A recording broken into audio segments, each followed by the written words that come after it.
Let's zoom to the future. It's time for a What Happened on My Universe PPV special! It's NXT Arrival and it's in San Antonio, Texas. We opened with the final of the tag team title tournament as Enzo and Cass took on the Vaudevillains. Despite a quick move from Enzo and More, it was the Vaudevillains that had the early advantage, thanks to some nice German suplex work from Aiden English.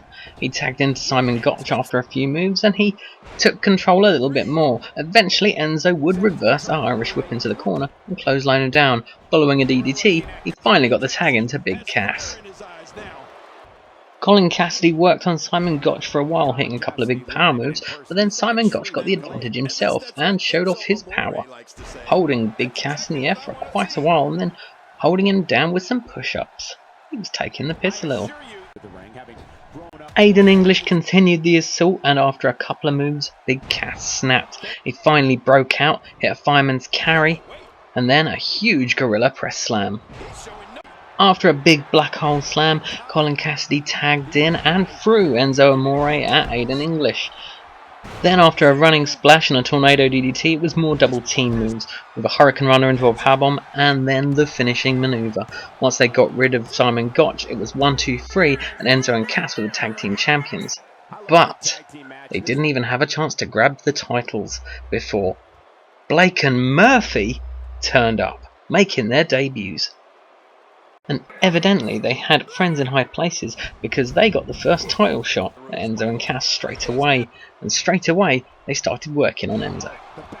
This offense included a double backdrop off the top rope and a dirty German suplex, and after this big slam it seemed to be going so well for Blake and Murphy, but then they tried to get rid of Cass before Enzo could tag in, and it started going a little bad, because while they focused on Cass they stopped focusing on Enzo, and they ended up losing the advantage. Cass tagged in and started pounding on him. Big Cass got a few moves in, but then he missed a kick and Blake took advantage, chop blocking him and taking out the leg, and then continuing to work on the leg. And Cass was down. Threw into the corner, hit a forearm, then a big frog splash before tagging into his partner, brainbuster in, and then he hit a frog splash of his own. And then, just like in the other match, they got rid of the tag team partner and the match was won. Blake and Murphy were the new tag team champions. And if we've got Blake and Murphy, it means we've got the DLC. So, it's time for another debut. Samoa Joe taking on Mikey Whipwreck, the Jobber. But the Jobber got the early advantage, reversing a hip toss and then hitting a dirty DDT. He followed that up with an arm wringer and a leg drop. But that was about it for the time being, as Samoa Joe finally got a bit of offense in, hitting a shoulder barge and then a nice little suplex, kneeing him in the back as well.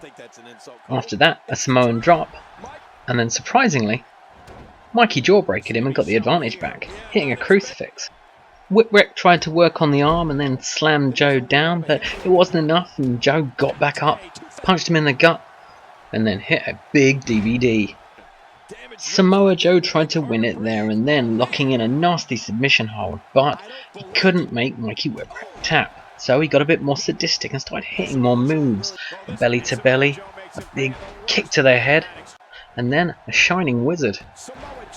Not even an awesome suplex was keeping Mikey Whipwreck down though, and he reversed, hit an elbow and then put Samoa Joe to the corner before hitting a Hurricane Runner off the top rope. When he went for another Hurricane Runner though, Joe reversed and hit a powerbomb. Another move, and then a succession of dirty suplexes. On the third suplex, Joe went for the pin, but unfortunately for him, Mikey Whipwreck kicked out at 2. Whipwreck wasn't so lucky on the next pin though, because Samoa Joe hit the Muscle Buster. And that was that, he won his debut match. Probably going to see more of him soon. Tag team partners R-Truth and Xavier Woods have been at each other's necks recently, so to settle it once and for all, they took each other on again. The match began with a bit of a slugfest, both men hitting big punches and big kicks and knocking each other down. It only ended when Xavier Woods hit that neck breaker. He then punched him anyway, just for safe measure. Followed that with a Northern Lights suplex and a big elbow drop. R-Truth stopped Xavier Woods' advantage there though, reversing a dropkick and then kicking him in the face several times. An STO and a big clothesline followed before he started beating on him again. At the end of the beatdown, Woods moved out of the way of a stomp and then slapped away a punch before getting the advantage back himself. He hit a tornado DDT off the second rope and then a back body drop. But after that he lost the advantage again after getting elbowed in the face by R-Truth, who then hit a awesome Osaka Street Cutter and a big splash off the top rope. R-Truth saw his chance and he hit the scissor kick. He went for the pin, but it was only a 2 count. Xavier Woods was in it for the long haul. After stretching him out on the ropes, R-Truth lost his mojo and got hit by the Montefisto. And so after hitting that combo, Xavier Woods went for the pin, but unfortunately for him, it was still a 2 count for him too. R-Truth quickly reversed the next move into a fireman's carry and then hit the lie detector, followed by Little Jimmy, and that was that. The match was over, 1, 2, 3. But the feud, it seems, is not, as they continue to argue after the match.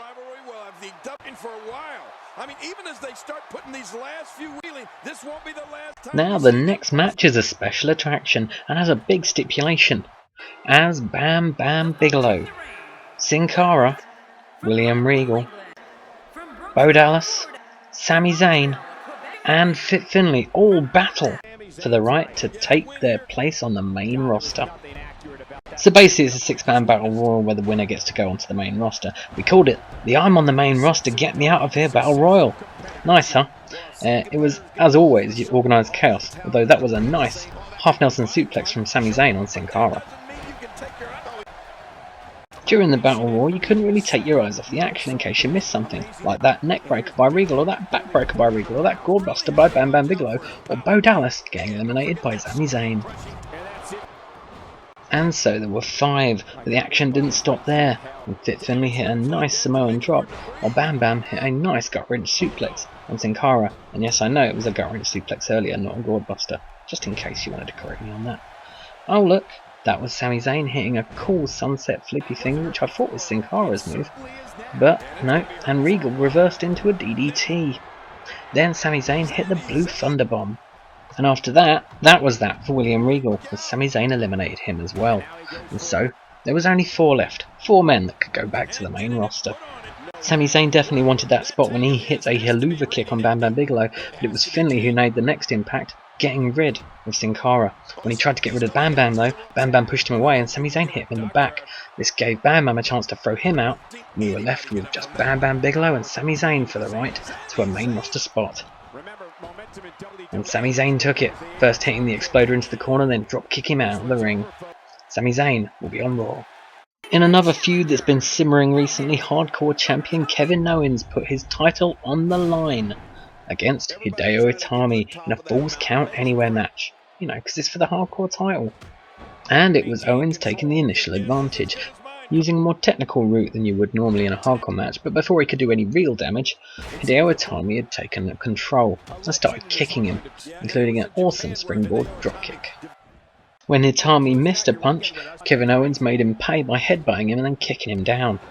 Once in control, Kevin Owens destroyed Hideo Itami's neck and then took it to the outside, hitting a DDT on the concrete floor, forgetting that Hideo Itami is Japanese and headshots don't really affect him.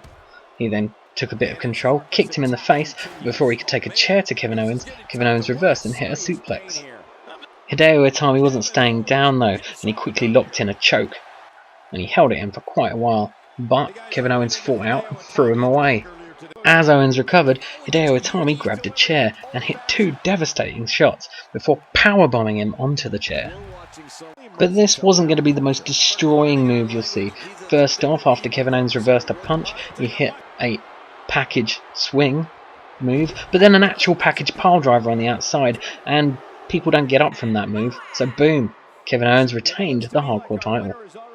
And so we reach the main event as NXT champion Finn Balor donned the war paint to take on Diamond Dallas Page. Bang! For the NXT title. And so the match began with DDP in the ascendancy. He'd been getting some decent chances against Finn Balor in the recent NXT episodes, so it was no surprise he knew what to do. After Finn Balor hit a jawbreaker and a kick, that was that. DDP got the advantage back and hit a rocker dropper to keep him down, and then a forearm. Following that, with a confessional. Page continued with the offense, hitting a splash from the second rope, but then Finn Balor woke up, reversing a punch and then suplexing him onto the ropes, and then a little snap suplex and an enziguri before hitting the Pele kick. But then DDP somehow reversed again, this time with a head scissor takedown. It was genuinely starting to feel like DDP had finally got Finn Balor's number and was going for the title, as he continued to work on the upper body and head. DDP hit a chop while he was in the corner, but then Finn Balor punched him in the gut and hit another enziguri, this time taking him down with a gut check and then a shotgun drop kick, pulling him up for a powerbomb from that. Amazingly, DDP was still reversing and hit a pretty devastating neckbreaker followed by a massive flapjack, then continued to work on the head, but Finn Balor was having none of it and drop toe holded him somehow out of a reversal and then kicked him in the head with a shining wizard before laying him out with a sunset flip for a 2 count. He threw DDP to the outside. Alright, he hit DDP to the outside and then hit a dirty coup de grace on the concrete floor before the Sunday Bloody Sunday on the concrete floor as well. DDP came in like a house of fire, forearming him to the face, but after that he was reversed and a massive DDT which took him out for the 3 count, and Finn Balor retained the championship. That's it for NXT Arrival. I hope you've enjoyed. Find out what happens next time on What Happened on My Universe Mode. Like and subscribe.